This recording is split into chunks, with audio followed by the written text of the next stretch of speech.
চারটি কাজের কথা বলবো। চারটি কাজ করলে দুনিয়া এবং আখেরাত উভয় জগতে কল্যাণ রয়েছে।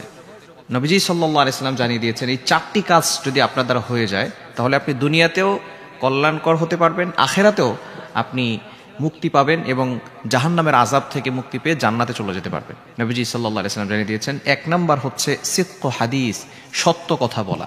দুঃখজনক হলেও সত্য, আমাদের সমাজে বর্তমানে সত্য কথা একেবারে সরে গেছে। সকালবেলা ঘুম থেকে ওঠার পরে মিথ্যা কথা বলা শুরু করি, একেবারে ঘুমানোর আগ পর্যন্ত আমরা মিথ্যা কথা কয়টা বলে একটু চিন্তা করে দেখেন। আপনি নিজেকে আয়নার সামনে দাঁড় করান এবং জিজ্ঞেস করেন যে আজকে কয়টা সত্য কথা বলেছেন এবং কয়টা মিথ্যা কথা বলেছেন। এই মিথ্যা কথা আমাদেরকে জাহান্নাম পর্যন্ত পৌঁছে দিবে। নাম্বার 2, দ্বিতীয় নাম্বার হচ্ছে আমানতের খেয়ানত না করা, ধোঁকা না দেওয়া। নাম্বার 3, 3 নাম্বার হচ্ছে উত্তম আখলাক, সুন্দর ব্যবহার, চরিত্রকে সুন্দর করতে হবে।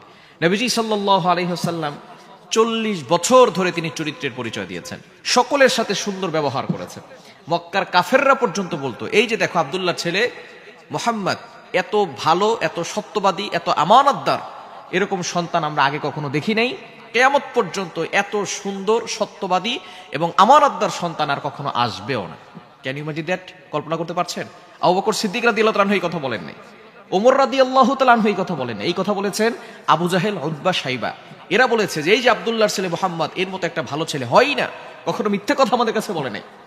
মক্কার কাফেররা যদিও আবু জাহেল, উতবা, শাইবাকে নেতা মানত, কিন্তু আমানত হিসেবে সব টাকা পয়সা, দিরহাম, দিনার সব নবীজির কাছে রাখতেন।